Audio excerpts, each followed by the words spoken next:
Hi friends, welcome to our channel. ఒక చిన్న మంచి మాట చెప్పనా? ఒక చిన్న మంచి మాట ఏంటంటే, ఒక చిన్న మంచి మాట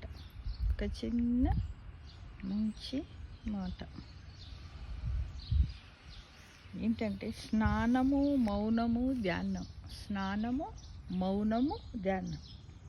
స్నానమేమో అలసిన దేహాన్ని శుభ్రపరిచి హాయినిస్తుంది. మౌనమేమో నీలో కోపాగ్నిని చల్లార్చి నిన్ను మనిషిని చేస్తుంది. ఇక ధ్యానము నీ అంతరాత్మను శుద్ధి చేసి దైవ మార్గము చూపుతుంది.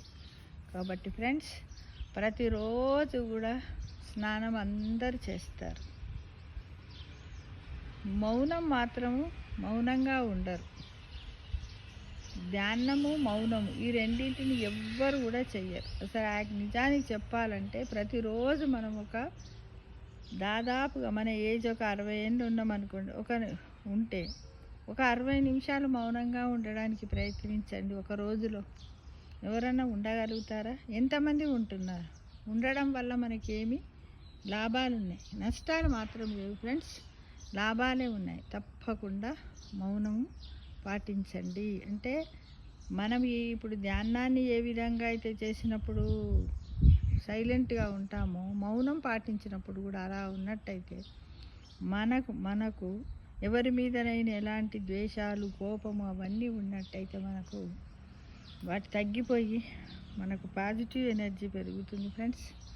తప్పకుండా చెయ్యాలి. మరి ఇక ధ్యానం అంటే ప్రతిరోజు, ప్రతి క్షణము, ప్రతి సెకండు, ప్రతి నిమిషం ఎప్పుడు ధ్యానం చేస్తూనే ఉండాలి.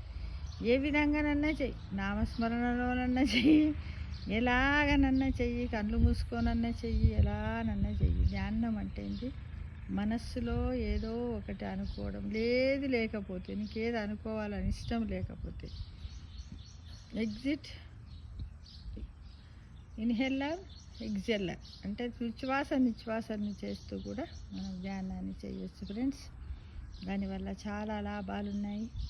మనమేంటిది అనేది మనల్ని మనమే తెలుసుకోగలుగుతాం. దానివల్ల ఇప్పుడు మనం చెప్పుకున్నటువంటి ఈ 3 కూడా శుభ్రపడతాయి. మన అంతరాత్మ కూడా దైవ మార్గం వైపు, మోక్షం వైపు పోతుంది ఫ్రెండ్స్. తప్పకుండా ఆచరిస్తాను.